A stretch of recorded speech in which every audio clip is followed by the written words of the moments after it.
In the heart of America, there is an institution.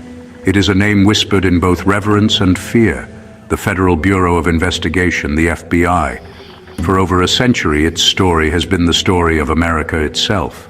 Heroes, villains, justice, power, secrets kept, secrets exposed. We see them as protectors, G-men in sharp suits, kicking down doors to catch the most wanted criminals. They are the nation's shield, standing between the innocent and the forces of chaos.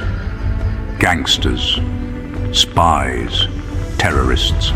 It is an image carefully crafted, a legend forged in the crucible of conflict and crime. But there is another side to this story, a darker, more complex narrative that unfolds in the shadows. This is the story of an agency that watches, gathers information, compiles files, operates beyond the public eye. It is an institution accused of overstepping its bounds, becoming a force unto itself, a power that can be used not just to protect, but to control. The same hands that brought down mob bosses also targeted civil rights leaders. The same technology used to prevent terrorism is also used to monitor ordinary citizens. This duality lies at the very core of the FBI's existence, a constant tension between security and liberty. This is not a simple history of good versus evil. It is a journey into the gray areas where power is wielded and decisions are made in the name of national security. We will pull back the curtain on the most powerful law enforcement agency in the world. We will explore its triumphs, from the war on organized crime to the takedown of global terror networks. We will examine the moments that cemented its heroic legacy, but we will also venture into the classified archives. We will uncover the stories of secret programs and controversial operations that have raised profound questions. We will ask the difficult question that has echoed through the decades. Has the FBI always protected freedom, or has it, at times, crossed the line? This is the untold story of the FBI, a deep dive into its power, its secrets, and its scandals. Our story begins not with a bang, but with an idea.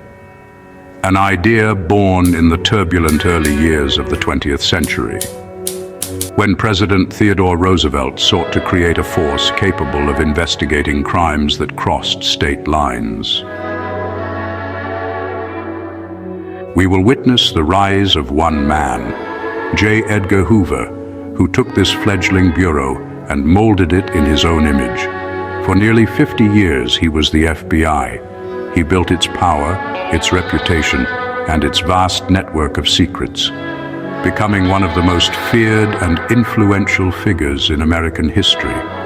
From there, we will race through the roaring 20s, 30s, a time when the Bureau forged its legend in a blaze of gunfire. We will be on the front lines of the war against the great public enemies, John Dillinger, Babyface Nelson, Al Capone. This was the era when the FBI became a household name, its agents transformed into modern-day knights.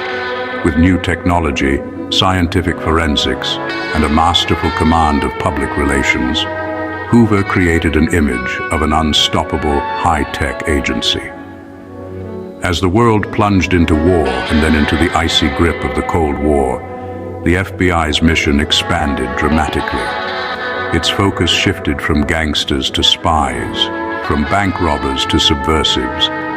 But as the FBI's public image soared, immortalized in films and television shows as the ultimate heroes, a different reality was taking shape behind closed doors, a reality of secret files and unchecked authority that set the stage for future conflicts. We will explore the modern era after 9/11, where the fight against terrorism gave the Bureau unprecedented powers in a new digital age. This is the complete story, a balanced and suspenseful account of an institution that holds America's safety and its secrets in its hands. As the 1920s gave way to the Great Depression, a new kind of criminal emerged in America. Ruthless, mobile, heavily armed, Bank robbers like John Dillinger, Pretty Boy Floyd became folk heroes to a disillusioned public. It was the perfect crisis for J. Edgar Hoover. He saw an opportunity to unleash his newly reformed bureau on the national stage. He skillfully used the press to brand these gangsters as public enemies. He dispatched his elite agents, the G-Men, to hunt them down. The ensuing battles were legendary. The shootouts were bloody and brutal. But with each gangster brought down, the Bureau's legend grew. This was more than law enforcement. It was a masterclass in public relations. He worked with Hollywood to produce films. He approved radio shows. He greenlit comic books that depicted the G-Men as invincible heroes. In 1935, his efforts were rewarded. The agency was officially renamed the Federal Bureau of Investigation, the FBI. It marked the end of humble origins and the start of national rise. It expanded powers. It centralized federal law enforcement like never before. Hoover had defeated the gangsters. He proved a powerful federal police force could be the protector of liberty. This heroic image would define the FBI for decades, papering over the complex, secretive work happening in the shadows, far from public adoration. The post-war years were the FBI's golden age. The Bureau was more than just a government agency. It was a brand, synonymous with integrity, patriotism, and unwavering justice.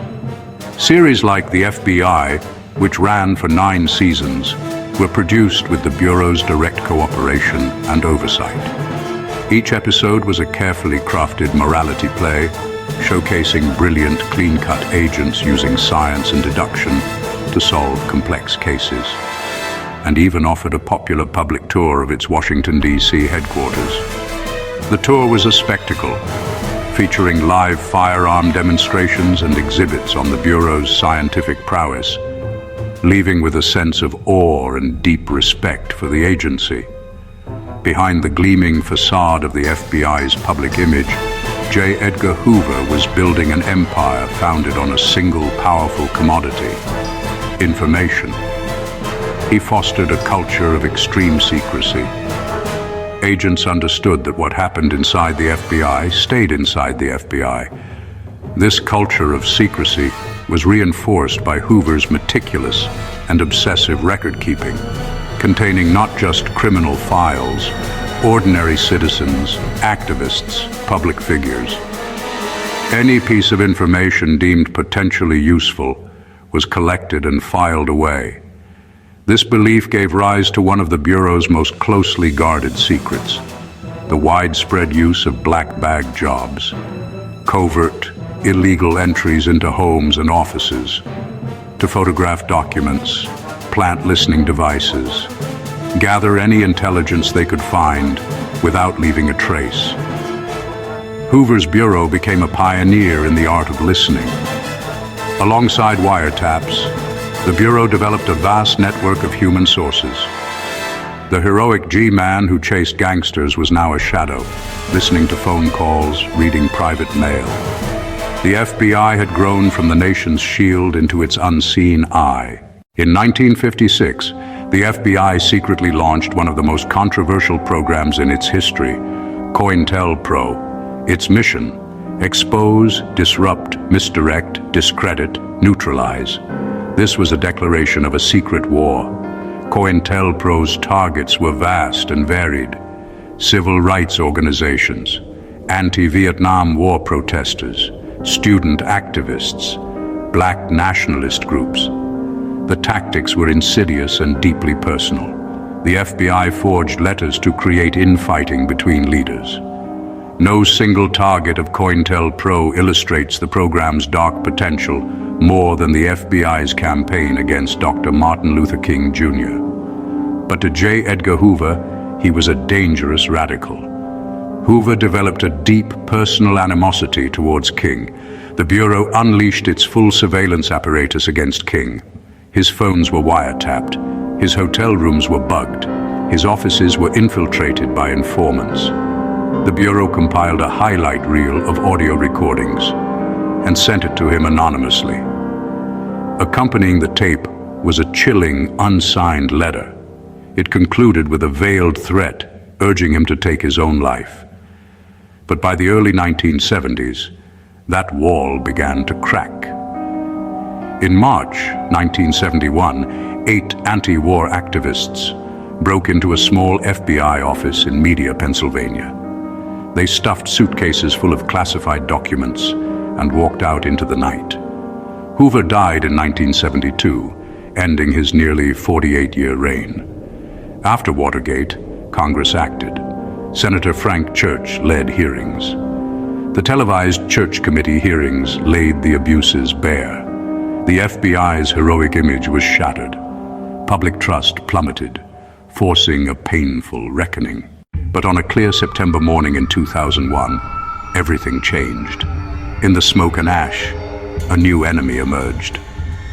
The FBI was thrust onto the front lines of a new kind of war. The FBI's primary mission shifted overnight. The agency had to prevent attacks before launch. The Bureau's powers expanded under the Patriot Act.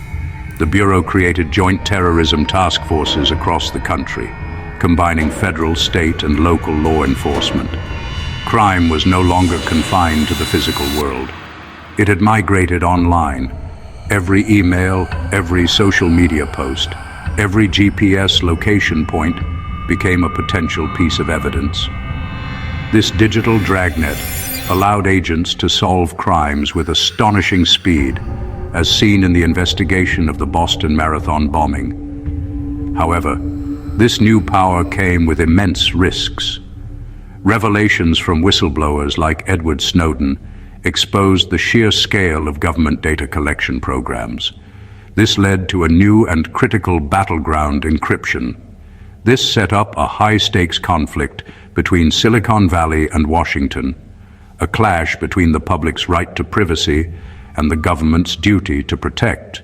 From a small squad of 34 agents to a global intelligence titan, the story of the Federal Bureau of Investigation is the story of a nation grappling with its own identity. The FBI has been America's shield, but this history is shadowed by another, more unsettling truth. The same institution that protected the nation also turned its immense power against its own citizens. This is the great paradox of the FBI. It has been both a guardian of American democracy and, in its darkest moments, a profound threat to the liberties that define it. Today, in an age of digital dragnets and global threats, this paradox is more potent than ever. The agency remains America's shield and its shadow, a necessary power and a constant question. In a world full of dangers and secrets, where the watchers are more powerful than ever, the haunting question remains: who watches the watchers?